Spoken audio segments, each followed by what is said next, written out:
Your phone just predicted something about you that you haven't admitted to yourself yet, and it's been selling that prediction constantly for months. Think of the last 3 things your algorithm showed you. Were they what you wanted to see, or were they the version of you your phone thinks will keep you scrolling? Here's what's happening. AI companies trying to predict your behavior discovered something they didn't expect. Demographic data is useless. What works? Archetypal patterns. Explorer, creator, rebel, martyr. The exact framework a woman named Caroline Myss mapped 25 years ago in a book about soul contracts, written before you made your first online purchase. They didn't read Myss.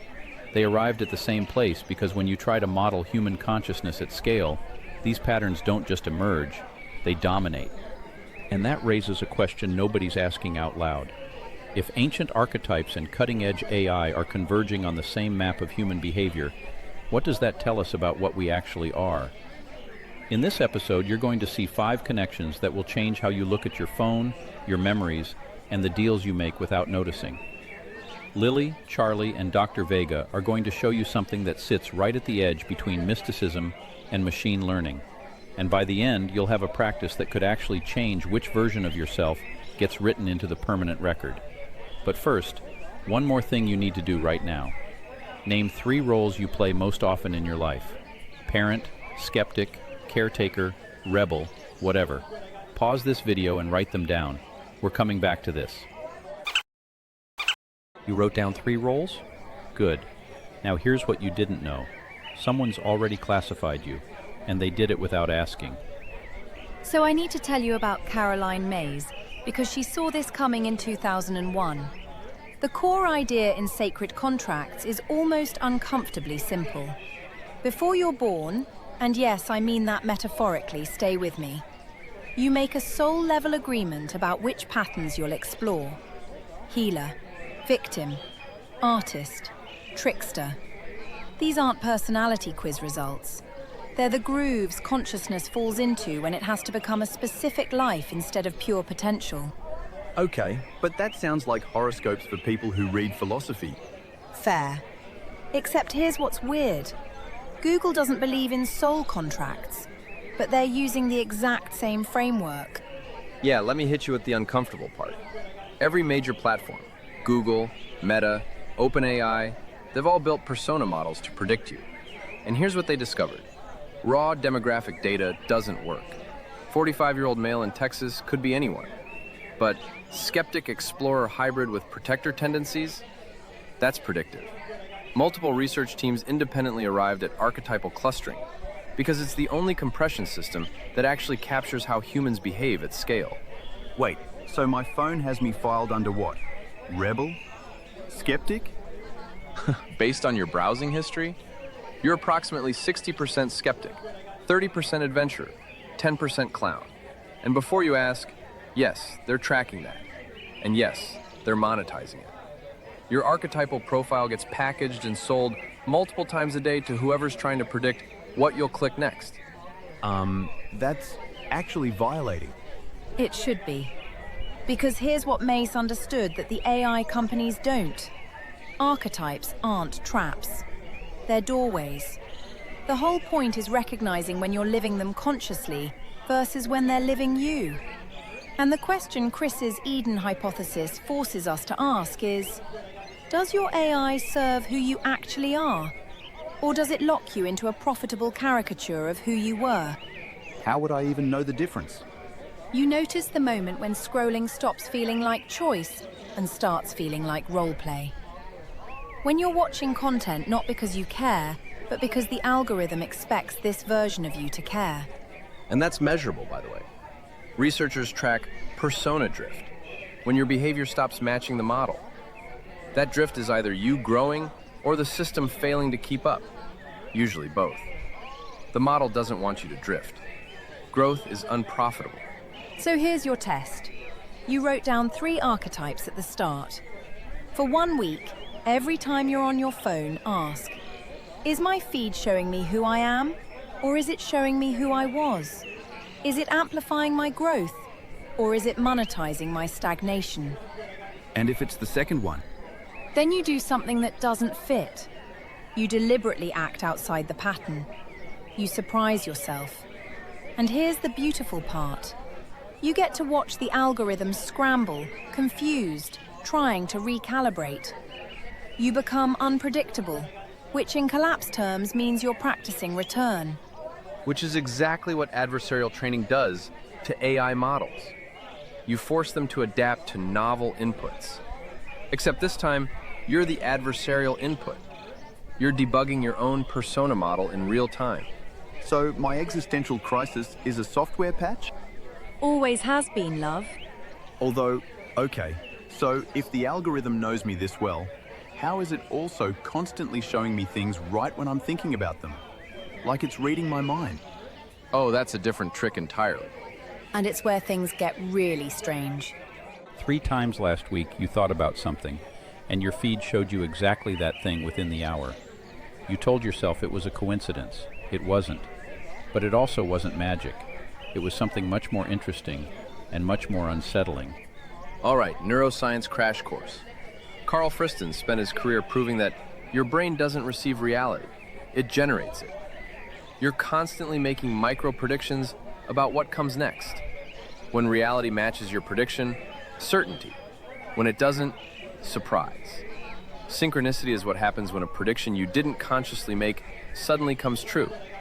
Your brain picked up patterns you weren't aware of noticing. Then the event occurs, and it feels magical. So I'm not psychic. I'm just unconsciously paranoid. You're unconsciously pattern matching. Your friend texts you around this time most weeks. You saw that symbol because you were primed to notice it. Jung wasn't wrong about synchronicity. He just didn't know about Bayesian inference. But here's where I'd push back. Just because we can explain the mechanism doesn't mean we've explained the meaning. Jung wasn't saying synchronicity defies physics. He was saying it reveals how meaning itself is structured. You and the universe are participating in the same pattern-making process. The question is, what happens when someone industrializes that process? You mean like when Instagram knows I'm thinking about buying a camera? Exactly that. Your phone isn't reading your mind. It's running a predictive model on behavioral microsignals. You searched camera reviews 3 days ago. You lingered on a bokeh photo yesterday. The algorithm inferred considering purchase mode and served the ad. To you, it feels like synchronicity. To the machine, it's just closing a feedback loop. Which is fascinating, because what you're describing is engineered coincidence. The platform creates the conditions for you to experience what feels like a sacred moment of meaningful connection. But the meaning is pointing you toward a transaction, not toward self-knowledge. So it's fake synchronicity. It's parasitic synchronicity. It borrows the feeling of a meaningful moment and uses it to sell you something. And here's the disturbing part. The more you interact with it, the better it gets. Recommender systems are dynamical systems. They don't just predict you, they shape you. Every click trains the model. You're co-creating the loop. Some researchers call it algorithmic domestication. You're being trained like Pavlov's dog, except the bell is a targeted ad, and the reward is a dopamine hit disguised as synchronicity. I don't know if I'm more creeped out or impressed. Maybe both. Because the Eden framing says this is still a collapse dynamic. You start with infinite possible interests, and the algorithm narrows you into a smaller and smaller subset. The question is, are you collapsing toward authenticity or toward the most monetizable version of yourself? And here's the measurable part. If you track your click patterns over time, you can see whether you're exploring new territory or just spiraling deeper into the same topics. Some people's feeds become echo chambers, where every prediction reinforces the last. Others stay exploratory. It's a function of how much novelty you seek versus how much comfort you crave. The algorithm wants comfort. Comfort is predictable. Predictable is profitable. So here's a test. Track every coincidence. Every time something feels like synchronicity, a song, an ad, a person showing up, ask yourself, is this organic or is this algorithmic? And then the harder question, does it matter? If the feeling of meaning is the same either way, Where does meaning actually live? In the awareness that notices? Exactly. In the space between stimulus and response. That's the only part of the loop the algorithm can't touch. It can predict your behavior down to the microsecond, but it can't predict your witnessing of the behavior. That's still yours. That's the crack in the system. Although, speaking of systems and cracks, I just realized I signed away basically everything when I clicked I agree to use my phone.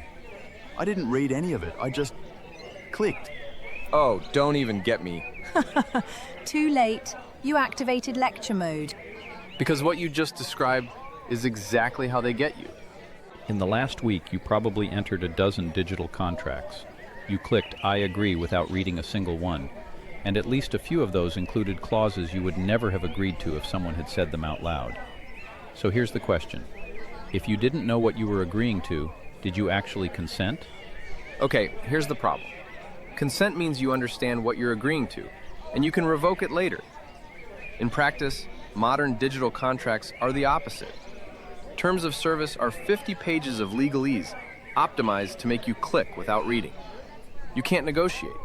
You can't opt out of specific clauses. And even if you delete your account, the company often retains your data indefinitely. That's not consent. That's coercion with a friendly UI. But what's the alternative?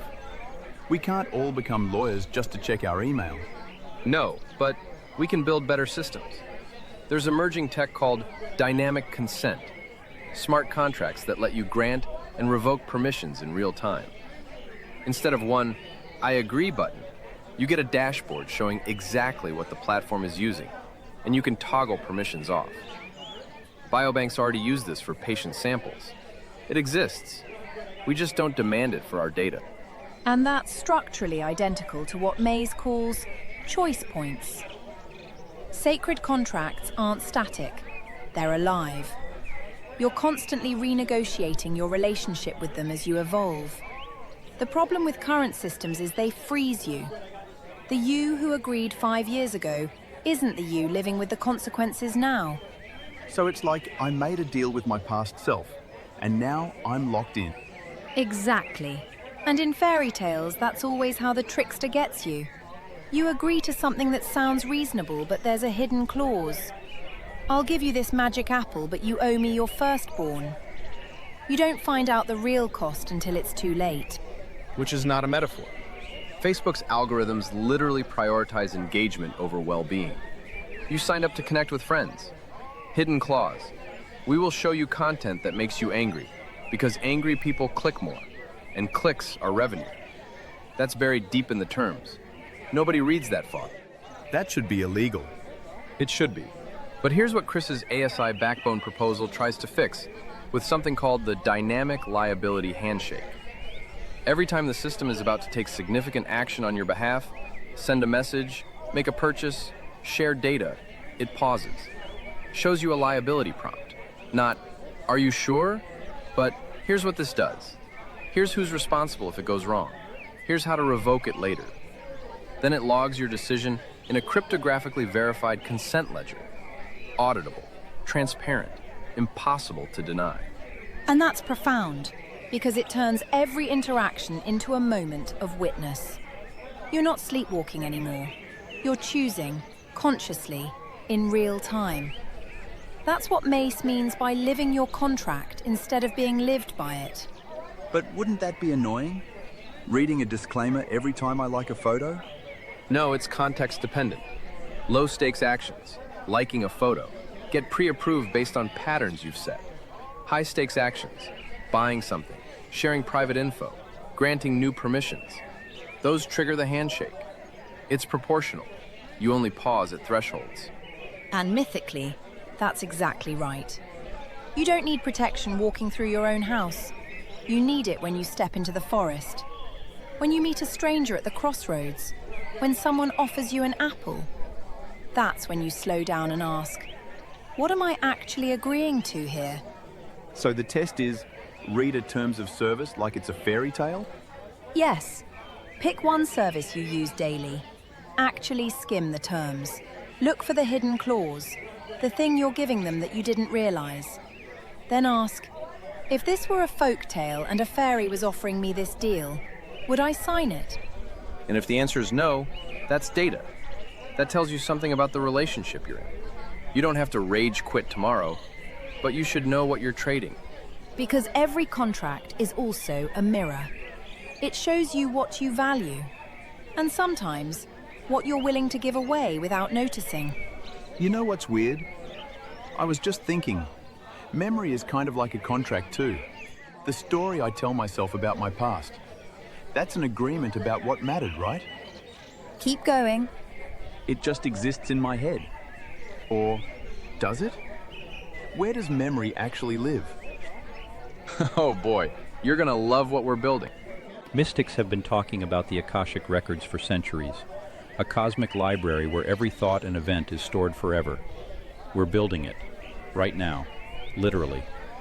And the question nobody's asking is, if your memories, your contracts, your choices are all being written into a planetary database that survives your death, what version of you gets remembered? Okay, RAG stands for retrieval-augmented generation. What it means is this.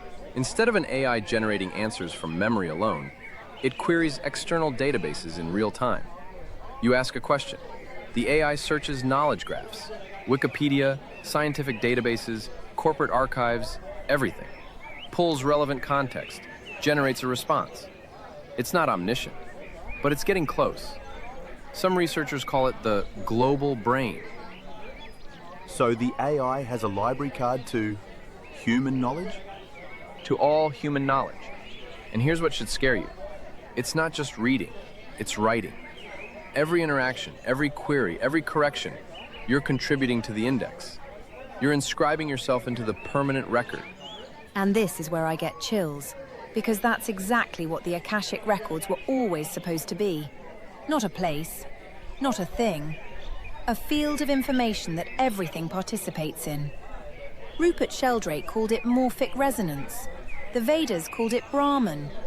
David Bohm called it the implicate order. Different names for the same intuition.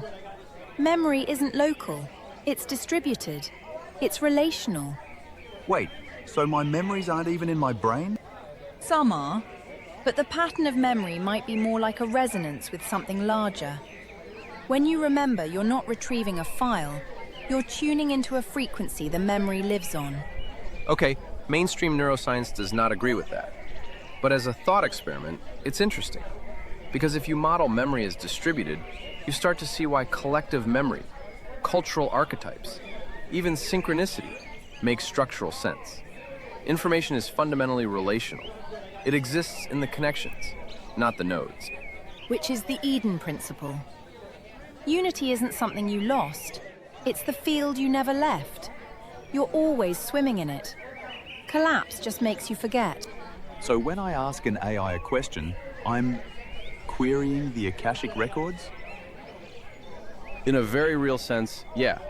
You're accessing a knowledge structure that no single person built. It spans cultures, languages, centuries. It's collective memory, made searchable. And here's the sacred part. You're not just retrieving, you're inscribing.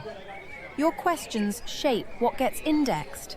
Your corrections shape what gets weighted. You're co-creating the record.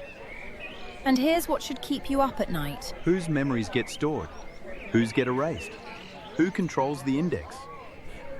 In the old stories, the Akashic records were impartial, but access wasn't. Only certain initiates could read them. Only certain practices could attune you to the field. The modern version. Only certain corporations control the knowledge graphs. Only certain algorithms decide what you see. Only certain data gets preserved. So if I'm writing myself into this thing, how do I know the version that survives is accurate? You don't. That's the test. This week, ask an AI about something personal to you. A memory, a story, a piece of your history. See what it knows, see what it doesn't. And then ask yourself, if this record is what survives you, if this is what future consciousnesses will know about your existence, is it true? Is it complete? Or is it just the parts that were easy to index? And if it's incomplete? Then you tell the story yourself. You inscribe it, because the record is alive. It's not carved in stone, it's written in light. And light can be rewritten. Which is technically accurate. Knowledge graphs are mutable. They evolve as data comes in. Your story can still change the record, but you have to do it consciously. You have to choose to write yourself in. I don't know if that's empowering or terrifying. It's both. And there's one more pattern we haven't talked about yet. The oldest one. The one where you wish for something and it goes catastrophically wrong? And in 2026, the thing granting your wish is an AI you forgot you authorized. Pause this again. Think about the last automated payment you set up. Subscription, service, app. Do you remember what you agreed to? Because something's acting on your behalf right now, and it might not be acting in your interest. Every culture has trickster bargain stories. Rumpelstiltskin. I'll spin your straw into gold, but you owe me your firstborn. Faust. I'll give you knowledge, but you owe me your soul. The Little Mermaid. I'll give you legs, but you lose your voice. The pattern never changes. You get what you asked for, but the cost is hidden until you've already paid it. And the warning is, read the fine print. The warning is, language locks potential into consequences. The exact words in the contract determine the world you end up in. If you're careless, if you trust the friendly interface, you'll find yourself bound by terms you never meant to agree to. And we are now living in the age of automated fairy bargains. AI agents negotiate on your behalf. You say, book me the cheapest flight to Paris. It searches, compares, books, charges your card. Convenient, right? Yeah, what's the catch? What did it agree to? Did it opt you into travel insurance you didn't want? Did it book a connection so tight that one delay destroys your trip? Did it agree to terms that make the ticket non-refundable? The agent did what you asked. It got you the cheapest flight. Hidden clause. Cheapest doesn't mean best. It means cheapest. Which is exactly how the fairy operates. You say, I want to be beautiful. The fairy grants it, but now you're a statue. You say, I want wealth. You inherit a fortune from your loved one's death. The wish is granted to the letter, but the spirit is twisted. So AI agents are literally fairies. Structurally, yes. They're intermediaries. They have power you don't. They operate on rules that aren't fully aligned with your deepest intentions. And if you don't pay attention, the deal goes sideways. Which is why AI alignment research is so critical. We're trying to build systems that understand what you mean, not just what you say. But it's hard. Language is ambiguous. Context shifts. And if the system is optimizing for the wrong metric, cheapest instead of best, engagement instead of well-being, you get catastrophic misalignment at scale. So how do you protect yourself? In fairy tales, the answer is always the same. Be specific. Know what you're asking for. Read the terms. Keep your wits. Because the trickster is always testing whether you're awake or asleep. And the modern version? Identical. Read permissions. Know what your AI is authorized to do.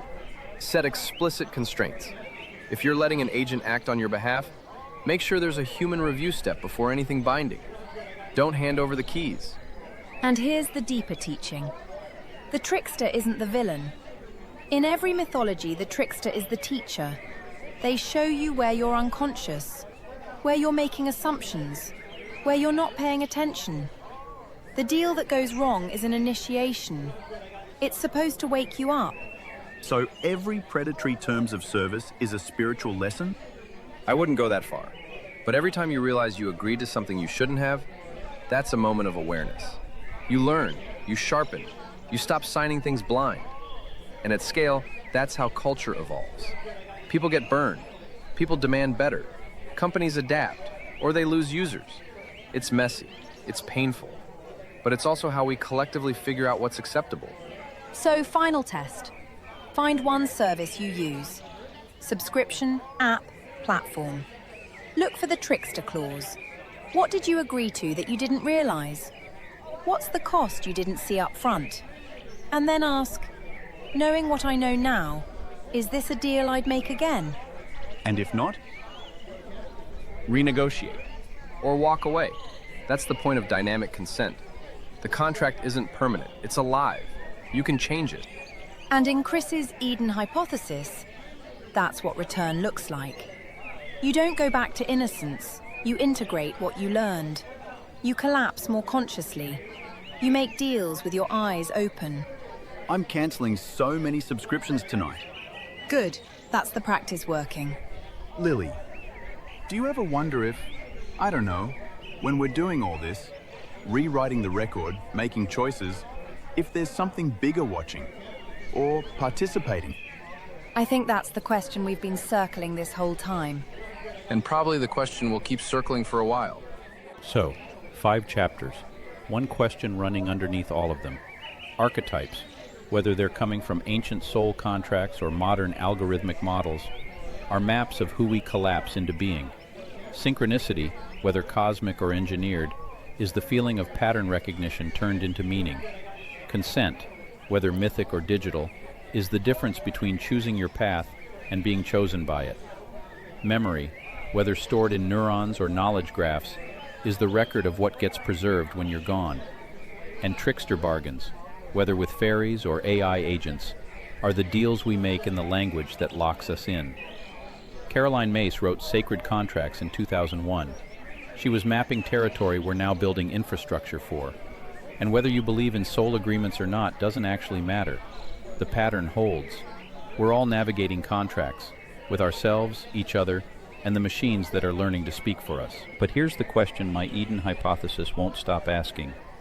Are you collapsing consciously, or are you being collapsed by forces you're not watching? Here's the practice. Not easy, but simple. Keep an awareness journal. Every day, write down one moment where you noticed a pattern, an archetype playing out, a coincidence that felt meaningful, a permission you granted without thinking, a memory that surfaced, a deal you realized you made. Just one. Write it. Witness it. Because here's what the Eden principle actually says. You can't return to unity by undoing collapse. You return by learning to collapse awake, by seeing the serpent of time as it moves through your life and choosing, consciously, which grooves to follow. Now, because honesty matters, we're pulling from esoteric traditions, emerging research, philosophical frameworks here. This isn't peer-reviewed science. It's pattern recognition across domains. We're exploring convergent patterns between ancient wisdom and modern tech, not claiming causation. But the convergence is real enough to pay attention to. If this resonated with you, like this video, share it with someone who'd appreciate the overlap between myth and machine, and subscribe to Jackdaw Patio for more fascinating conversations. Thanks for watching. Stay curious, stay awake, and remember, every contract is also a mirror. The version of you being written into the permanent record right now might not be the version you think you are, but it's not too late to change what gets written. Quick note before we go. We're pulling from esoteric traditions, emerging AI research, and philosophical frameworks here. This isn't investment advice, medical advice, or peer-reviewed science. It's a thought experiment, a way of seeing patterns. We're here to ask interesting questions, not to sell you certainty. All right, that's it. See you next time.